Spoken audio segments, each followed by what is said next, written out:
One critic has described it as perhaps the most important Australian book of the new century. It's called The Biggest Estate on Earth, and it rewrites the history of the continent. Canberra author Bill Gammage grew up in the bush and has spent a lifetime studying the natural elements that make Australia unique. He's developed some controversial theories about how the bush was tamed by Indigenous Australians. We know Aboriginal people used fire to help with hunting and gathering, but Bill Gammage says it went far beyond that. He says they lived a complex, highly structured existence, dominating the environment and forcing plants and animals to exist just where they wanted them.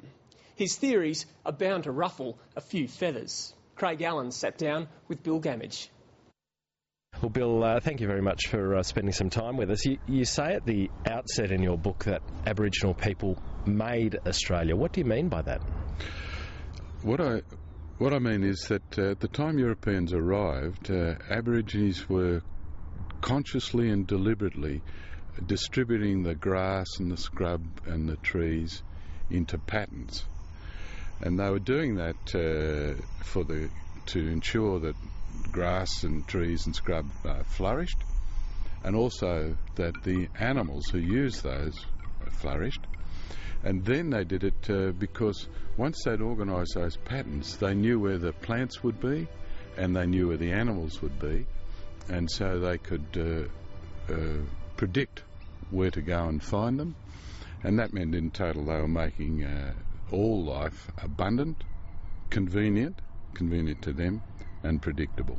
In your book you describe some of the earliest descriptions of Europeans coming to Australia. What sort of countryside did they find? Well, the most striking thing I think is how much they talked about parks. Park would be, after bush, I think park would be the most common word they used, and clearly what struck them was the beauty of the landscape, and that too must have been deliberate. The sense of beauty that Europeans saw was obviously cultivated by Aboriginal people, and in that sense too they made Australia. Did it really look like the gentleman's estate that you describe in the book, with paths and park areas and open areas? Yes, it did. Not all of it, of course, because dense forest is a valuable habitat for some plants and some animals, and so are swamps. And both of those Europeans didn't think much of, so they didn't call those parts parks.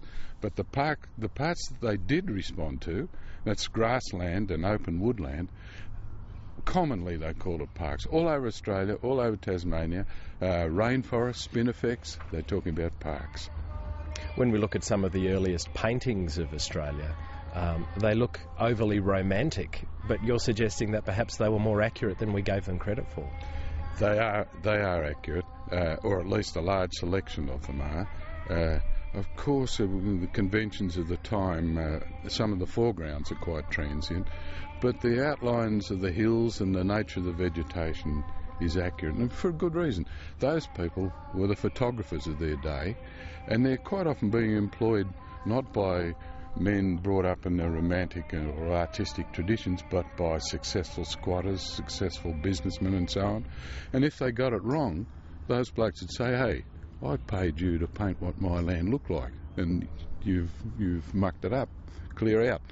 So they have to get it right, and they commonly did. And I've got examples of that in the book. The 200-year-old view is that Aborigines trod pretty lightly on the land, but you're suggesting a much more hands-on impact on the environment.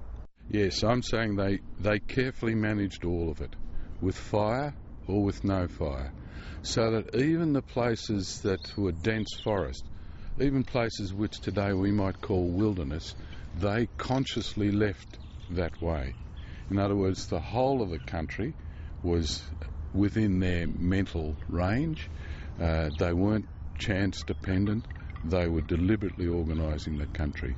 In that sense, they owned it and managed it as fully as any European has done. And you perhaps controversially suggest that there are more trees now than there were in 1788. A lot of people might find that hard to believe. Yeah, and of course I can only make a suggestion. I haven't actually counted them. But grass was probably the most favoured environment for grassland plants, for grassland animals. to confine dense forests, which is difficult to manage and to use, as a fire break. For all those sorts of reasons, grass is very common. And of course, if you leave the country alone, what you get is not grass but trees. So they're working very hard to get rid of trees and provide grass. And it's for that sort of reason that I think there are probably more trees now than then. Differently distributed, of course. Yes, well, look how dense Black Mountain is, how many trees it's got. When Robert Hoddle first came here, that was May 1832, this was mainly grass. There's very few trees and no undergrowth. In fact, when he came, he called it Black Hill. He wrote on his survey plan Black Hill because it and O'Connor Ridge, which is the one next door, had both just been burnt or recently been burnt and had been burnt to make it grass. And look at it now. And what it does is lead you to ask the obvious question. If the trees are so dense now, why weren't they like that then? Bushfire doesn't do it. Bushfire doesn't tell you, because we know that the eucalypts will survive a bushfire and they come back. It has to be repeated and regular Aboriginal fire. So in your mind, that's a clear example of Aboriginal land management? That's a very clear example, and there are many of them around the ACT. You argue in your book that many of our major cities were placed there because the Aboriginal people had done so much hard work at making them livable long before Europeans arrived. Was that the same here in Canberra? I think so, yes. You've got to go a little bit further back.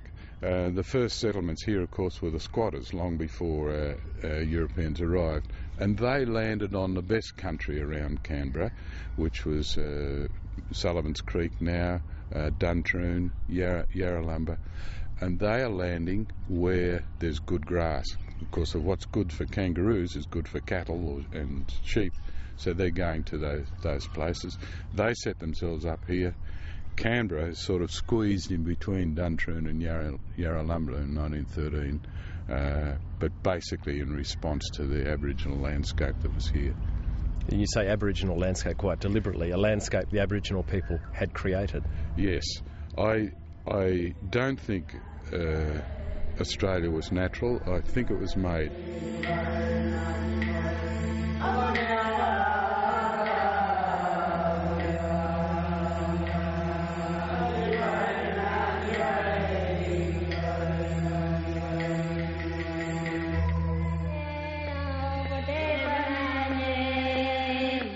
Well, Bill, your book challenges some of the notions about Aboriginals being hunter-gatherers, and you suggest in the Australian context that they actually had leisure time that perhaps we hadn't thought of before. Yes, that argument that they had plenty of leisure is not original. People have done actual quite close studies to measure how long Aboriginal people, even in desert environments, take to provide for their own food and shelter. But what I'm saying is that translated into spending a lot of time in looking after the country. How will you respond to criticism, and you'd have to expect some criticism that this is a white man's view based on anecdotal evidence without terribly much input from Aboriginal people? I expect some of that criticism from white people in particular. I have spoken to Aboriginal people I know, and also Aboriginal friends I've had for a long while, and they say, yeah, this is spot on, and you've given a lot of detail that we didn't know, but basically this is what we've always thought about the land. That's true in Tasmania, South Australia, Riverina, where I come from, Canberra. So, do you expect some narrow-minded criticism? Because you're essentially ascribing a greater complexity of civilisation to Aboriginal people than Europeans might like to give them. Yes, I think some Europeans won't like this at all, and some Europeans won't be convinced about it. In my research, I've encountered quite a few ecologists who find historical evidence impressionistic, is a word they use. In other words, they're not skilled in using it, and so they're not persuaded by it. And yet the great bulk of my evidence is either historical or botanical, how plants behave. And so I think they will question. But the scientists are always like that, you know, they takes them 20 years or so to catch up with thinking. So you're happy to stir the pot, but you're going to stick by it? I'm happy to stir the pot because I think an understanding of Australia, which incorporates what I'm saying, is absolutely essential.